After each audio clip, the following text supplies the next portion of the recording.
हरिओम मित्रों, ज्ञान मंत्र में आप सभी का हार्दिक अभिनंदन है। मित्रों, आज के इस वीडियो में हम आपको संतान प्राप्ति के संबंध में कुछ बातें बताएंगे और ये बातें उनके लिए खास तौर से होंगी जो लोग इस संबंध में कोई उपाय और प्रश्न रखते हैं, लेकिन वो जानने के बाद उसे करना नहीं चाहते या फिर उनके पास समय नहीं होता है या करने के इच्छुक नहीं होते। देखिए, उपाय उनके लिए आवश्यक होते हैं जिनके लिए कुंडली की दशा के अनुसार ग्रहों की परिस्थिति कमजोर होती है। अगर सब कुछ ठीक है तो आपको किसी भी उपाय की आवश्यकता नहीं होती है। आपके जीवन में कुंडली के आधार से जो योग सुख आपके लिए होगा वो निश्चित रूप से आपको प्राप्त हो जाएगा।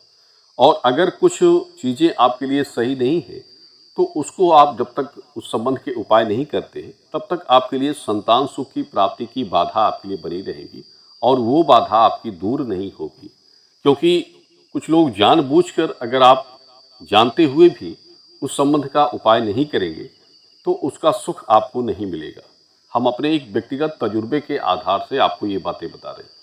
देखिए, कुंडली समीक्षा जैसे पति पत्नी की जो देखी जाती है तो उसमें खास तौर पे जैसे आप कंसीव के बारे में सोच रहे हैं, विचार कर रहे हैं, तो उसमें पत्नी की कुंडली का लग्न में गुरु और मंगल, ये दोनों ऐसे ग्रह होते हैं जिनकी दशा स्थिति क्या है आपकी लग्न दशा में, उसको देखना जरूरी होता है। और खासकर पत्नी के लिए पति के कुंडली योग में ग्रहों की दशा में सूर्य और बुध प्रभावी होने चाहिए। स्त्री के लग्न योग में गुरु और मंगल प्रभावी होने चाहिए। ये दोनों अगर प्रभावशील है और उसके बाद आप उस दशा में जब आप कंसीविंग करते हैं तो उसमें आप योग संतान सुख प्राप्त करते हैं।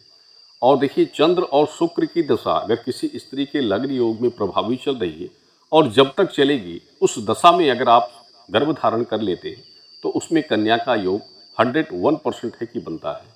ये एकदम सत्य प्रमाणित बातें होती हैं और इसको हम कई दशा स्थिति के अनुसार हम देख चुके हैं, इसलिए आपको ये बातें बता रहे हैं। इसलिए उस दशा के अनुसार स्त्री के लग्न योग में मंगल और गुरु प्रभावी होने चाहिए।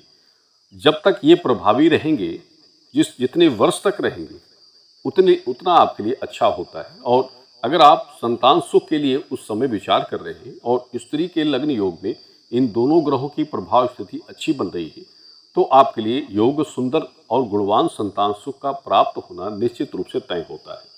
इसीलिए उपाय में गुरु और मंगल को प्रभावी रखना अनिवार्य होता है। किसी भी स्त्री के लग्न में गुरु या मंगल कमजोर होंगे तो फिर गर्भ नहीं बनेगा या फिर बार बार गर्भ आपका बनता है निष्क्रिय हो जाता है, ये समस्या भी होगी।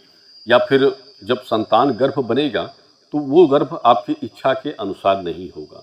और अगर आप उस संबंध की जानकारी को लेते हैं और उसका उपाय नहीं करते हैं तो परिस्थितियां आपके साथ वही रहती हैं। अगर जानबूझकर आप नहीं कर रहे हैं तो फिर आपके लिए समझ लें कि संतान प्राप्ति बाधा आपके लिए हमेशा बनी रहेगी और कभी भी आप इच्छुक संतान की प्राप्ति नहीं कर पाते। इसलिए जरूरी होता है कि उस दशा के हिसाब से आप गुरु को प्रबल करें, गुरु और मंगल की स्थिति प्रबल बनाएं। खास तौर से गुरु का स्थान सबसे उच्च माना गया है लग्न योग में। सभी ग्रहों के स्वामी होते हैं गुरु बृहस्पति और ये भगवान विष्णु के उपासक हैं। अगर आप इनको प्रसन्न करते हैं तो भगवान विष्णु की कृपा आपके ऊपर सबसे अच्छी बनती है। इसलिए इस संबंध के उपाय आपको करने चाहिए। और इसीलिए हमने पहले भी जानकारियों में हरिवंश पुराण की कथा के बारे में बताया है, इसको आपको श्रवण करना चाहिए। प्रदोष व्रत करने चाहिए, ये आपके लिए सबसे अच्छा उपाय होता है।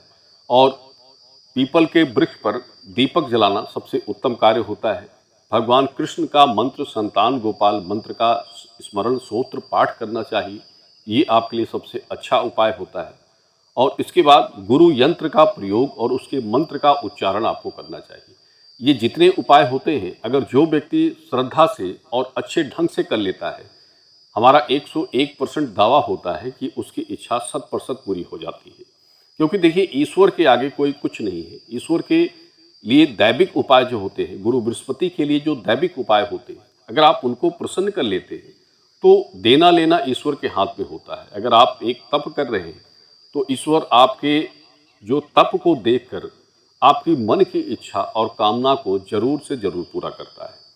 इसलिए ये उपाय करते हैं। और जिनको इन बातों पर स्मरण नहीं है, विश्वास नहीं है या फिर करने के लिए आपके पास समय नहीं है, आप अपने दिनचर्या में इतने व्यस्त हैं कि ये सब चीज़ें करने का आपका समय नहीं है, तो आप फिर संतान प्राप्ति की इच्छा का भी त्याग आपको कर लेना चाहिए। क्योंकि अगर आपको उपाय करने का आपके पास समय नहीं है, भगवान को प्रसन्न करने का आपके पास समय नहीं है, भगवान गुरु बृहस्पति के लिए आपके पास समय नहीं है, तो फिर आपको संतान प्राप्ति का भी त्याग कर लेना चाहिए और उसके लिए भी आपको समय नहीं निकालना चाहिए। क्योंकि व्यर्थ की प्रतिक्रिया करने से किसी भी इंसान को जीवन में अपने इच्छा के अनुरूप सुख प्राप्त नहीं होते। ग्रहों का चक्र जो है आपके जीवन के लिए प्रभावी होता है। जो ग्रह आपको जिस समय खुश और दुख देते हैं, वो ग्रह उसी वर्ष के स्थिति के अनुसार आपके साथ चलते हैं। तो ये आपके लिए कुछ विशेष बातें थी।